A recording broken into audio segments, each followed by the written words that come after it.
ஒரே நாள்ல ஒவ்வொருத்தரும் கோடிசனார் எப்படிங்கறத தெரிஞ்சுக்கிறதுக்கு நீங்க ஆர்வமா இருக்கீங்க அப்படித்தானே? Idea ready.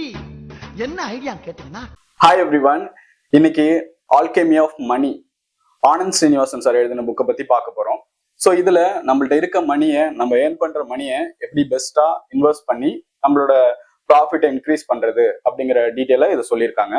ஃபர்ஸ்ட், நம்ம இந்தியாவில் இருக்க பர்சன்ஸோட லைஃப் ஸ்பென் பார்த்தீங்கன்னா 75 இயர்ஸ் ஆவரேஜா. ஸோ அப்போ 75 இயர்ஸ்னா நம்ம ஒர்க் பண்ற ஏஜ் வந்து 25லேருந்து 60 வரைக்கும் ஒர்க் பண்ணுவோம். அதுக்கப்புறம் ரிட்டையர் ஆயிடுவோம்.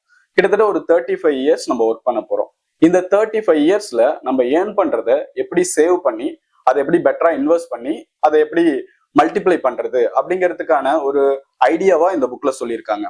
ஃபர்ஸ்ட், நம்மள்ட்ட பிரைமரி இன்கம் அண்ட் செகண்டரி இன்கம்னு ரெண்டு இருக்கும். நம்மளோட பிரைமரி இன்கம்ல என்னன்னா, நம்ம சேலரியை நம்ம பிரைமரி இன்கம்னு சொல்லுவோம். செகண்டரி இன்கம்ங்கிறது பொதுவா நமக்கு இல்லாம இருக்கலாம், ஆனா நம்ம அதை உருவாக்கணும். ஃபார் எக்ஸாம்பிள், ரெண்டு விஷயத்த ஃபாலோ பண்றது மூலயமா நம்ம பிரைமரி இன்கம் நம்ம இன்க்ரீஸ் பண்ண முடியும்.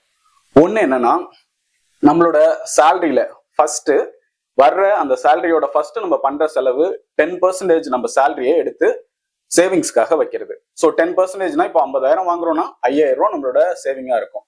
அந்த 5,000 ரூபாய டிசிப்ளினுடனும் கன்சிஸ்டன்சியா நம்ம எல்லா மந்த்தும் அதை பண்ணணும். அதை எதுவுமே வேற ஒரு யூஸ்க்காக எடுத்து நம்ம செலவு பண்ணிடக்கூடாது. அந்த 5,000 ரூபாய் எடுக்கிறோம்னா எவ்ரி மந்த் நம்ம 5,000 எடுக்கணும். எடுத்து அதை ஒரு இதுல இன்வெஸ்ட் பண்ணணும். ஸோ இன்வெஸ்ட் பண்ணி அதை மல்டிப்ளை பண்ணணும். So money earn interest, interest earn interest. அது மூலயமா நம்ம மல்டிப்ளை பண்ணிக்கிட்டே இருக்கிறது மூலயமா நம்ம செகண்டரி இன்கம் டெவலப் பண்ண முடியும். அதோட நம்மளோட பிரைமரி இன்கம் அதிகமாக்கணும். சரி, பிரைமரி இன்கம் நான் எப்படி அதிகமாக்க முடியும்? ஸோ ஒரு நாளைக்கு நான் 8 மணி நேரம் ஆஃபீஸ்ல ஒர்க் பண்றேன். அப்போ நான் 10 மணி நேரம் 12 மணி நேரம் ஒர்க் பண்ணா என்னோட சேலரி இன்க்ரீஸ் ஆயிடுமானா? இல்லை. ஸோ நம்ம அதுக்கு என்ன பண்ணணும்னா, நம்மளோட ஸ்கில்ல அப்ஸ்கில் பண்ணணும். அதாவது அப்டேட் பண்ணணும். புதுசா லேர்ன் பண்ணிட்டு நம்ம நாலேஜ கெயின் பண்ணிட்டு நம்மளோட டிமாண்டை அதிகமாக்கணும். நம்ம டிமாண்டை அதிகமாக்கும் போது ஆட்டோமேட்டிக்கா நம்மளோட சேலரி இன்க்ரீஸ் ஆயிடும். ஸோ பிரைமரி இன்கம் அதிகமாயிடும். நம்மளோட பிரைமரி இன்கம் எப்போ அதிகமாகுதோ ஆட்டோமேட்டிக்கா நம்மளோட சேவிங்கும் இன்க்ரீஸ் ஆகும். அந்த சேவிங்ஸை நம்ம இன்வெஸ்ட் பண்ணணும். ஸோ எதுலலாம் இன்வெஸ்ட் பண்ணலாம் அப்படின்னு பாத்தீங்கன்னா, ப்ராப்பர்ட்டி, ப்ரீசியஸ் மெட்டல், அப்புறமா டெபிட்னா நம்ம ஈக்விட்டி, அது மாதிரியான ஷேர் மார்க்கெட்ல நம்ம இன்வெஸ்ட் பண்ணணும். இது மூலயமா நம்ம சேவிங்ஸை இன்க்ரீஸ் பண்ண முடியும். அடுத்து நம்ம பார்க்க போறது காம்பவுண்டிங். காம்பவுண்டிங்னா நம்மளோட மணி, அதாவது நம்ம சேவிங்ஸ்ல இருக்கிற மணியை வச்சு ஒரு இதுல இன்வெஸ்ட் பண்றோம். ஸோ இன்வெஸ்ட் பண்ணும்போது மணி ஏர்ன் இன்ட்ரெஸ்ட், நம்ம இன்ட்ரெஸ்ட் அது கிடைக்கும் போது அந்த இன்ட்ரெஸ்ட் ஏர்ன் இன்ட்ரெஸ்ட், அதாவது நம்மளோட மணி மல்டிப்ளை ஆகிட்டே இருக்கும். சரி, ஓகே, இதுக்கு ஒரு பெட்டர் எக்ஸாம்பிள் என்னன்னா, அந்த காலத்துல ஒரு கிங் என்னன்னா ஒரு பெரிய டவுட் வந்துருச்சு அவருக்கு. சரி, எப்படி நம்ம இந்த டவுட்டை கிளாரிஃபை பண்றதுங்கிறத யோசிச்சு பார்க்கும்போது, சரி ஒரு எக்ஸ்பர்ட்டை கூப்பிடலாம். இந்த டவுட்டை நம்ம கிளாரிஃபை பண்றதுக்காக ஒரு எக்ஸ்பர்ட்டை கூப்பிடலான்னு எக்ஸ்பர்ட்டை கூப்பிடுறாங்க. எக்ஸ்பர்ட் வராரு, அவரோட டவுட்டை கிளாரிஃபை பண்ணிடுறாரு. கிங் சாட்டிஸ்ஃபை ஆயிட்டாரு. ஓகே, சோ இந்த டைம்ல கிங் அந்த எக்ஸ்பர்ட்டுக்கு ஒரு ஆஃபர் பண்றாரு. உங்களுக்கு ஏதாச்சும் கிஃப்ட் வேணும்னா சொல்லுங்க, நான் தரேன். சோ உங்களுக்கு என்ன கிஃப்ட் வேணும்னு கேளுங்கன்னு சொல்றாரு. அதுக்கு அந்த பர்சன் அந்த எக்ஸ்பர்ட் என்ன சொல்றாருன்னா, எனக்கு ஒரு செஸ் போர்டு எடுத்துட்டு அதுல மொத்தம் 64 கட்டம் இருக்குல்ல, அதுல ஃபர்ஸ்ட் கட்டத்துல அரிசி போடுங்க, 2வது கட்டத்துல அதை டபுள் ஆக்கி போடுங்க, 3வது கட்டத்துல இந்த 2வது கட்டத்துல இருக்கிறத டபுள் ஆக்கி 3வது கட்டத்துல போடணும், 3வது கட்டத்துல இருக்கிறோட டபுள் அமௌண்ட் 4வது கட்டத்துல போடணும் அப்படின்னு சொல்லியிருக்காரு. சரி, ஓகே, இது சிம்பிளா தானே இருக்கு அப்படின்னு சொல்லிட்டு அவர் ஓகேன்னு சொல்லிட்டாரு. ஆனா அவர் அதை கொடுக்கறதுக்கு ட்ரை பண்ணும்போது அவரோட குடோன்ல இருக்க மொத்த அரிசியும் காலி ஆயிடுச்சு. ஏன்னா அது ஒரு மலை அளவுக்கு தேவைப்படுது. கொஞ்சம் கொஞ்சமா ஒரு சேக்காக மல்டிப்ளை பண்ண அது ஒரு மலை அளவு அவரோட அந்த அரிசி அளவு போயிடுச்சு. அதுதான் நம்மளோட சேவிங்ஸ்லயும் நம்ம இன்வெஸ்ட்மெண்ட்லயும் அதே கான்செப்ட் தான் யூஸ் பண்ணணும். நம்மளோட இன்வெஸ்ட்மெண்ட்டை கொஞ்சமா ஃபர்ஸ்ட் போடணும், கன்சிஸ்டண்டா போடணும், அதை அப்படியே இன்க்ரீஸ் பண்ணணும். ஸோ இன்க்ரீஸ் பண்ணி நம்மளோட மணி ஏர்ன் மணி, ஸோ நம்மளோட மணியை நமக்கு அடிஷனல் அமௌண்ட் ஏர்ன் பண்ணி தரும். அப்படியே டெவலப் ஆகி நம்ம பெட்டர் ஒரு பிளேஸுக்கு வந்துடலாம். ஸோ இதுதான் ஐன்ஸ்டைன் கூட 8வது உலக அதிசயம் இஸ் காம்பவுண்டிங் அப்படின்னு சொல்றாரு. அடுத்தது மணினா என்னன்னு பார்ப்போம். ஸோ மணிங்கிறது நம்ம ஒரு பொருளை வாங்கவோ இல்ல விற்கவோ இல்ல ஒருத்தங்கள்ட்ட இருந்து ஒரு வேலையை வாங்கவோ, நம்ம ஒருத்தங்களை வேலை செய்யறோம்னா அதுக்கு எல்லாத்துக்குமே ஒரு டிரான்ஸ்பரிங் மீடியம். ஸோ அந்த சர்வீஸையோ இல்ல ஒரு ப்ராடக்டையோ பை பண்றதுக்கு இல்ல விற்கிறதுக்கான ஒரு டிரான்ஸ்பரிங் மீடியம் தான் இந்த மணிங்கிறது. ஸோ அந்த காலத்துல ஒரு பொருளை வாங்கவோ இல்ல யார்ட்டாச்சும் வேலை வாங்கணும்னா அப்போ ஒரு கோல்டு காயினோ இல்ல காப்பர் காயினோ கொடுத்துக்கிட்டு இருந்தாங்க. அதுக்கப்புறம் அது எப்படி எவால்வ் ஆயிடுச்சுன்னா, ஸோ அந்த மணியை ஒரு இடத்துல இருந்து இன்னொரு இடத்துக்கு எடுத்துட்டு போறது ட்ரேட் பண்ணும்போது ஸோ நிறைய திருட்டு பயம் அந்த மாதிரி பிரச்சனைகள்லாம் இருந்ததுனால அப்போ வந்து இங்க ஒரு ஸ்டோரேஜ் வச்சுப்போம், இன்னொரு இடத்துல ஸ்டோரேஜ் வச்சுப்போம். அதுக்கு பதிலாக ஒரு பில் வந்து பாஸ் பண்ணுவோம். நம்ம ஒரு பில்லு கொடுத்துட்டோம்னா இந்த பில்லை கொண்டுட்டு போய் அந்த இடத்துல கொடுத்தாங்கன்னா அவங்களுக்கு கோல்டு காயினோ இல்ல காப்பர் காயினோ அவங்களுக்கு டெலிவர் பண்ணிடுவாங்க. ஸோ அப்படிதான் இது மணி வந்து டிரான்ஸ்பரிங் நடந்துகிட்டு இருந்துச்சு. மணினா ஸோ அந்த டைம்ல காயின் அதுதான் டிரான்ஸ்பர் நடந்துச்சு. அதுக்கப்புறம் இதை டெவலப் பண்றதுனா ரோத் ஃபேமிலியில என்ன பண்ணாங்கன்னா ஒரு 5 பிரதர் இருந்தாங்க. யூரோப்ல அவங்க 5 இடத்துல வந்து தனித்தனியா போய் பிசினஸ் பண்ணிட்டு இருந்தாங்க. ஸோ அவங்க வந்து ஒரு பேங்க் மாதிரி ஒரு 5 இடத்துல ஒரு இது ஓபன் பண்ணாங்க. அவங்களோட சிக்னேச்சர் போட்டு கொடுத்தா அவங்களுக்கு கோல்டு காயினோ இல்ல அந்த காப்பர் காயின் எதுவோ அதை டெலிவர் பண்ணிட்டு இருந்தாங்க. ஸோ அது அதை எவால்வ் பண்ணி அதுக்கு அடுத்து என்ன பண்ணாங்கன்னா ஒரு கண்ட்ரி கிட்ட எவ்வளவு கோல்டு இருக்கோ அதுக்கு ஈக்குவலா அவங்க வந்து ஒரு கரன்சியை வந்து அச்சடிச்சுக்கலாம் அப்படிங்கிற அந்த பேட்டர்னுக்கு அப்படிதான் அந்த மணி மாறிச்சு. இப்படிதான் நம்மளோட மணி வந்து கோல்டுல இருந்து நமக்கு இப்போ எவால்வ் ஆகி கரன்சியா மாறி இருக்கு. அடுத்தது அசட்னா என்னன்னு பார்ப்போம். ஸோ அசட்டுங்கிறது நம்ம ஆல்ரெடி டிஸ்கஸ் பண்ண மாதிரி ப்ராப்பர்ட்டி இல்லைன்னா வந்து ஸ்டாம்ப். ஒன்று வந்து ரேர் ஸ்டாம்ப்லாம் வந்து ரொம்ப காஸ்ட்லி. ஸோ அதுக்கு அடுத்தது வந்து ஓவியம்னா இப்போ டாவின்சி வரைஞ்ச ஓவியம்லாம் ரொம்ப காஸ்ட்லி. அதுக்கு அடுத்தது வந்து நம்மளோட ப்ரீசியஸ் மெட்டல். ஸோ ப்ரீசியஸ் மெட்டல்னா நமக்கு தெரியும் கோல்டு. அதுக்கு அடுத்தது வந்து ஈக்விட்டினா ஷேர் மார்க்கெட்ல நம்ம இன்வெஸ்ட் பண்ணுது. ஸோ இது எல்லாத்தையும் நம்ம அசட் சொல்லுவோம். அசட் ஆக்சுவலி அதோட மீனிங் அசட் என்னன்னா எந்த ஒரு பொருளை நம்ம வந்து மணியா கன்வெர்ட் பண்ண முடியுதோ அதுதான் அசட். சரிங்களா? ஸோ இப்போ அசட்ல நம்ம 2 விதமா அசட்டை பிரிக்கலாம். ஒன்னு வந்து லிக்விட் அசட், இன்னொன்னு வந்து இல்லிக்விட் அசட். லிக்விட் அசட்டுங்கிறது வந்து என்னன்னா நம்மளால ஒரு 1 or 2, 3 டேஸ்ல நம்ம அதை மணியா கன்வெர்ட் பண்ண முடியும். அந்த அசட்டை மணியா கன்வெர்ட் பண்ண முடியும். அது வந்து லைக் இப்போ ஷேர் மார்க்கெட் இல்ல பாண்ட் அது மாதிரியான இதெல்லாம் நம்ம வந்து போய் செல் பண்ணோம்னா இமீடியட்டா செல் பண்ணிடலாம். செல் பண்ணிட்டு நம்ம மணியா கன்வெர்ட் பண்ணிடலாம். பட் இந்த இல்லிக்விட் அசட்டுங்கிறது ப்ராப்பர்ட்டி, அப்புறமா வந்து நம்மள்ட்ட இருக்க கோல்டு, மற்ற பொருட்கள் எல்லாமே இல்லிக்விட்ல வந்துடும். ஸோ அதுல என்ன பிரச்சனைனா இமீடியட்டா நமக்கு எப்போ தேவையோ ஒரு எமர்ஜென்சி மணி தேவைன்னு வைங்களேன், அதை செல் பண்ண முடியாது. ஏன்னா அதுக்கு ஒரு நல்ல ரேட் வரணும். அப்பதான் நம்ம அதை ப்ராஃபிட்டா விற்க முடியும். ஒரு பொருளை நம்ம வந்து வாங்கியிருக்கோம், அந்த பொருளை விட அதிகமான விலைக்கு வித்தாதான் நமக்கு அதுல லாபம். முக்கியமா ப்ராப்பர்ட்டி. ஸோ அது எல்லா டைமும் வராது. எப்போ அதுக்கு டிமாண்ட் கிரியேட் ஆகுதோ அப்பதான் நமக்கு அதை நல்ல விலைக்கு விற்க முடியும்.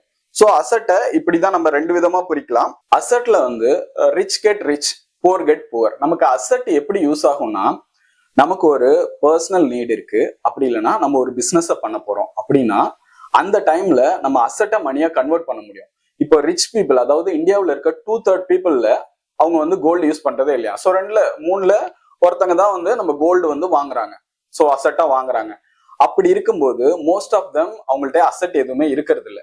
அப்ப இல்லாதவங்க இல்லாமையே இருக்காங்க. எப்படின்னா இப்போ அசட் இருக்கிறவங்க என்ன பண்றாங்கன்னா அவங்களுக்கு ஒரு பர்சனல் நீட் இருக்கும் போதோ இல்ல ஒரு பிசினஸ் பண்ண போறாங்க அப்படிங்கிற சுச்சுவேஷன்ல அவங்க என்ன பண்றாங்கன்னா அந்த அசட்டை செல் பண்ணிட்டு அதை மணியா கன்வெர்ட் பண்ணி அந்த பிசினஸ் பண்ணி அவங்க வந்து லைஃப்ல கெயின் பண்ணிடுறாங்க. பட் இந்த புவரா இருக்கிறவங்க அவங்ககிட்ட வந்து எந்த அசட்டும் இருக்காது. ஸோ ஆல்ரெடி அவங்கள்ட்ட அசட் இல்லாதனால அவங்களால எந்த ஒரு பிசினஸும் தனியா பண்ண முடியாது. ஈவன் அவங்கள ஒரு படிக்கணும், நல்ல ஒரு படிப்புக்காக ஸ்பெண்ட் பண்ணணும்னு நினைச்சா கூட அவங்களால படிக்க வைக்க முடியாது அவங்க ஃபேமிலி மெம்பரை. ஸோ அப்படி இருக்கும்போது rich get rich, poor get புவர்ங்கிறது இந்த அசட் மூலியமா தான் ஒர்க் அவுட் ஆகுது. அடுத்து நம்ம பார்க்க போறது எக்ஸ்பான்ஸ். ஸோ எக்ஸ்பான்ஸுங்கிறது நம்மளோட சேலரியில நமக்கு வருது. ஸோ அதுல நம்ம வந்து வீட்டுக்கு தேவையான கிராசரிஸ், எலக்ட்ரிசிட்டி, டிரான்ஸ்போர்ட் இதுக்கெல்லாம் நம்ம ஸ்பெண்ட் பண்ற அமௌண்ட்டை நம்ம எக்ஸ்பான்ஸ்ன்னு சொல்றோம். இந்த எக்ஸ்பான்ஸை 2 டைப்பா பிரிக்கலாம். ஒன்னு வந்து பாசிட்டிவ் எக்ஸ்பான்ஸ், இன்னொன்னு நெகட்டிவ் எக்ஸ்பான்ஸ். இந்த பாசிட்டிவ் எக்ஸ்பான்ஸ்ங்கிறது எல்லாமே ஸோ அத்தியாவசியமானது, நம்ம அதை எதுவுமே அவாய்ட் பண்ண முடியாது. இந்த நெகட்டிவ் எக்ஸ்பான்ஸ்ங்கிறது நம்ம அதை அவாய்ட் பண்ணலாம், ஆனா நம்ம ஒரு ஆடம்பரத்துக்காகவோ இல்ல வந்து நம்ம பர்சனல் என்டர்டைன்மெண்ட்டுக்காகவோ அதை யூஸ் பண்றோம். ஃபார் எக்ஸாம்பிள் இப்போ நமக்கு ஒரு கார் வேணும் அப்படின்னு நினைக்கிறோம்னா நமக்கு உண்மையாவே அங்க கார் தேவை இருக்காது. அதுவும் இல்லாம நம்ம பினான்சியல் ஸ்டேட்டஸ் வந்து அந்த காரை அஃபோர்ட் பண்ற அளவுக்கு இருக்காது. ஆனா நம்ம என்ன பண்ணுவோம், இஎம்ஐல போட்டு அந்த காரை வாங்கிடுவோம்.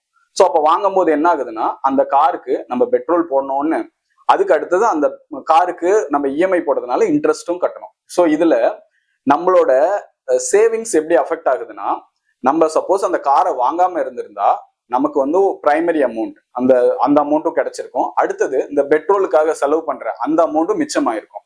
ஸோ இந்த அமௌண்ட் எல்லாமே எங்க போகுதுன்னா சேவிங்க்கு போகும். அந்த காம்பவுண்டிங் மூலயமா நம்ம இதை இன்க்ரீஸ் பண்றதுக்கான ஒரு ஆப்பர்ச்சுனிட்டி நமக்கு கிடைச்சிருக்கும். ஆனா இந்த நெகட்டிவ் எக்ஸ்பான்ஸ் மூலயமா இப்போ நம்ம ஒரு காரோ இல்ல ஒரு பைக்கோ இல்ல ஒரு எக்ஸ்பான்சிவ் மொபைல் போனோ வாங்குறது மூலயமா நம்மளோட அந்த எக்ஸ்பென்ஸ் அதிகமாகிறதோட நம்மளோட டெப்ட், அதாவது நம்மளோட இஎம்ஐ, நம்மளோட கடன் எல்லாமே அதிகமாகுது. ஸோ நம்ம அதிகமாகிறதுனால நம்மளோட சேவிங்ஸை இது அஃபெக்ட் பண்ணுது, நம்மளோட லைஃபோட க்ரோத்தை இது ஸ்டாப் பண்ணுது. ஸோ நம்ம இப்ப என்ன பண்ணலாம்னா, இது உண்மையா நமக்கு தேவையா அப்படிங்கிறத யோசிக்கணும். சப்போஸ் அது தேவை இல்லை அப்படின்னா அதை வாங்காம ஒரு பப்ளிக் டிரான்ஸ்போர்ட்டை யூஸ் பண்ணலாம். அப்படி இல்லைன்னா ஒரு இடத்துக்கு போறோம்னா நம்ம நடந்து போகலாம்.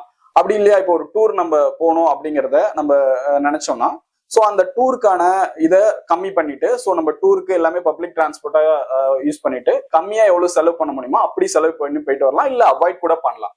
அது இல்லாம இப்போ ஒரு சினிமாவுக்கு போறோம்னா, சினிமாவுக்கு போனா மினிமம் 1000 rupees ஆர் பிளஸ் ஆயிடும். ஸோ அதுக்கு நம்ம ஓடிடியில அந்த சினிமாவை பார்க்கலாம். அது மாதிரி ஒரு சின்ன சின்ன அமௌண்டா நம்ம எங்கெல்லாம் அவாய்ட் பண்ண முடியுமோ அதை அவாய்ட் பண்ணி அது எல்லாமே நம்ம சேவிங்ஸுக்கு எடுத்துட்டு போகும்போது நம்மளோட சேவிங்ஸோட அளவு அதிகமாகி நம்மளோட ப்ராஃபிட், அதாவது இன்வெஸ்ட்மெண்ட்டுக்கான கேபிட்டல் வந்து நமக்கு அதிகமா கிடைக்கும். அடுத்தது இன்ஃப்ளேஷன் அண்ட் டீஃப்ளேஷனை பத்தி பார்ப்போம். ஸோ இன்ஃப்ளேஷன் அப்படின்னா என்னன்னா, இப்போ வந்து கவர்மெண்ட்ல அதிகமா கரன்சி அச்சடிச்சிட்டாங்க அப்படின்னா அதோட வேல்யூ கம்மியாயிரும்.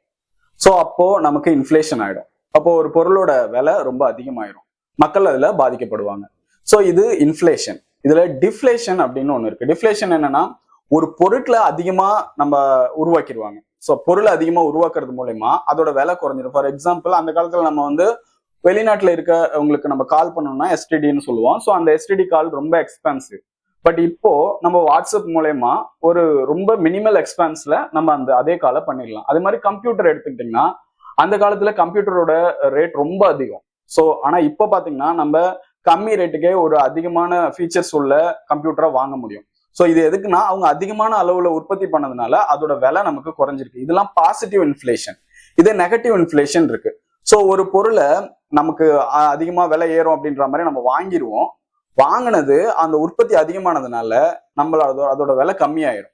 ஸோ ஃபார் எக்ஸாம்பிள், இப்போ ஒரு ஃபுட்பாலோட கார்ட்ஸ் ஒரு காலத்துல ரொம்ப ஃபேமஸ். அந்த கார்டை வந்து வச்சிருக்கவங்க எல்லாம் கிட்டத்தட்ட 1 கோடி ரூபாய் 2 கோடி ரூபாய் அந்த மாதிரி எல்லாம் வித்துக்கிட்டு இருந்தாங்க அந்த கார்டை யூஎஸ்ல.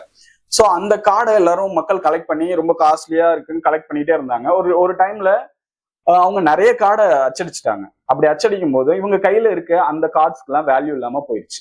ஸோ இது வந்து ஒரு டிஃப்ளேஷனோட நெகட்டிவ் டிஃப்ளேஷன் சொல்லுவாங்க. இதுக்கு முன்னாடி நம்ம பார்த்தது பாசிட்டிவ் டிஃப்ளேஷன், இது நெகட்டிவ் டிஃப்ளேஷன். அடுத்தது ஷேர் மார்க்கெட்ல ஈக்விட்டியை பத்தி பார்க்க போறோம். ஸோ ஈக்விட்டி அப்படின்னா என்னன்னா, ஷேர் மார்க்கெட்ல கம்பெனிஸ் அவங்களோட ஷேர்ஸை வச்சிருப்பாங்க. ஸோ அதை நம்ம வாங்குறது மூலயமா அந்த கம்பெனியோட பார்ட்னரா நம்ம ஆயிடுவோம். ஸோ நம்ம ஒரு கம்பெனியை பார்ட்னர் ஆனதுக்கு அப்புறம் அந்த கம்பெனி டெவலப் ஆக நம்ம வாங்கின ஷேருக்கு ஏற்ற மாதிரி நம்மளோட ஷேரோட வேல்யூ அதிகமாகிட்டே இருக்கும். ஸோ இந்த ஷேர் தான் ஈக்விட்டி ஷேர் அப்படின்னு சொல்லுவாங்க. ஸோ இந்த ஈக்விட்டி ஷேர்ல ஒரு நல்ல ஃபண்டமெண்டல் நீங்க பார்த்து ஒரு கம்பெனியை சூஸ் பண்ணி அதுல நீங்க இன்வெஸ்ட் பண்ணீங்கன்னா அந்த இன்வெஸ்ட்மெண்ட் ஓவர் த பீரியட் அதோடைய வேல்யூக்கு ஏற்ற மாதிரி அந்த கம்பெனி க்ரோ ஆக உங்களோட இன்வெஸ்ட்மெண்ட்டும் க்ரோ ஆகிட்டே இருக்கும். ஃபார் எக்ஸாம்பிள், இப்போ வந்து இன்ஃபோசிஸ் கம்பெனி இருக்கு. ஸோ அந்த கம்பெனி 1992ல ஒரு ஷேரோட விலை 90 ரூபாய் அப்படிங்கிற மாதிரி செல் பண்ணிட்டு இருந்தாங்க. ஸோ அதுல ஒரு 100 ஷேர் வாங்கினா அந்த டைமுக்கு 9500, 1992ல 9500 ஸ்பெண்ட் பண்ணி நம்ம வாங்கியிருந்தோம்னா 2015 அதோட வேல்யூ வந்து பாத்தீங்கன்னா 6 crore. ஸோ அப்போ நம்ம வந்து அந்த வெறும் 100 ஷேர் 1992ல ஒரு 9500 ஸ்பெண்ட் பண்ணிருந்தோம்னா நீங்க எதுவுமே பண்ணிருக்க வேண்டாம், அதுல வர்ற வந்து இன்கம் வந்து நமக்கு 6 crore வந்திருக்கும். அதோட அவங்க டிவிடெண்ட் கொடுப்பாங்க, ஈச் இயர் அவங்க டிவிடெண்ட் கொடுப்பாங்க. அது மூலயமா ஒரு 62 லட்சம் ரூபாய் அதுல நமக்கு கிடைச்சிருக்கும். ஸோ அது மாதிரி ஒரு நல்ல ஃபண்டமெண்டல் ஷேரை பார்த்து நம்ம அதுல இன்வெஸ்ட் பண்ணணும். ஸோ இன்வெஸ்ட் பண்ணதுக்கு அப்புறமா அது மார்க்கெட் எப்போதுமே மேல போகும் கீழே வரும், மேல போகும் கீழே வரும். ஸோ அதனால கீழே போகும்போது டக்குன்னு அதை வித்துட்டு ஸோ இது எனக்கு லாஸ் ஆயிடுச்சு அப்படின்னு வித்துறக்கூடாது. நம்ம ஃபண்டமெண்டல் எல்லாமே செக் பண்ணி அந்த கம்பெனி செக் பண்ணிட்டு தான் வாங்கியிருக்கோம். அது ஒரு நல்ல வேல்யூபிளான கம்பெனின்னு தெரியும். டெஃபினட்டா அதோட ஷேர் ஓவர் த பீரியட் எப்போதுமே வந்து மினிமமா ஒரு 10 years நம்ம அந்த ஷேர்ஸை ஹோல்ட் பண்ணணும். ஸோ 10 to 20 years நம்ம அதை ஹோல்ட் பண்ணும்போது அந்த நம்ம சின்ன சின்ன இன்வெஸ்ட்மெண்டா போட்டது நமக்கு டிவிடெண்ட் ஆகும், நம்மளோட மணி மல்டிப்ளை ஆகும். மல்டிப்ளை ஆன மணி ஓவரால் மல்டிப்ளை ஆகும், நமக்கு டிவிடெண்டும் கிடைக்கும் இயர்லி பேசிஸ். ஸோ அது மல்டிப்ளை ஆகிட்டே இருக்கும். இதுல இந்த ஷேர் மார்க்கெட்ல பாத்தீங்கன்னா ரொம்ப ரிச்சானவங்க இல்ல, ரொம்ப மிடில் கிளாஸ்ல இருந்து வந்தவங்க தான் பெருசா ஜெயிச்சிருக்காங்க. வாரன் பஃபட் ஒரு எக்ஸாம்பிள். ஸோ அவர் ஒரு பெரிய பில்லியனர். அவரு எப்படி ஸ்டாக்ஸை செலக்ட் பண்ணி இன்வெஸ்ட் பண்றாரு, பண்ணிட்டு அதை அப்படியே வெயிட் பண்ணி வாங்குறாரு. ஸோ இதுக்கு என்ன முக்கியம்? ஷேர் மார்க்கெட்ல உங்களுக்கு 3 விஷயம் உங்களுக்கு முக்கியம். First consistency. ஸோ கன்சிஸ்டன்சினா நீங்க எப்போதும் அதுல ஒரு அமௌண்ட்டை கீழே இறங்கும் போது மேலும் போது இன்வெஸ்ட் பண்ணிட்டே இருக்கணும். அடுத்தது பேஷன்சி. ஸோ பேஷன்சிங்கிறது வந்து என்னன்னா, இப்போ மார்க்கெட் கண்டிப்பா கீழே போகும், மேல வரும், கீழே போகும். அதுல ரொம்ப மார்க்கெட் வாலட்டைலா இருக்கும்போது நீங்க வந்து ஃபியர் ஆகி அதை வித்துறக்கூடாது. அடுத்தது டிசிப்ளின். ஸோ டிசிப்ளின்ங்கிறது எனக்கோட பர்சனல் யூஸ்க்காக வேணும், எனக்கு இமீடியட்டா அது வேணுங்கிறதுக்காக அதை க்ளோஸ் பண்ணிடக்கூடாது. எப்போதுமே மார்க்கெட்டை பொறுத்தளவு நீங்க வெயிட் பண்ணி தான் அதோட ப்ராஃபிட்டை பார்க்க முடியும்.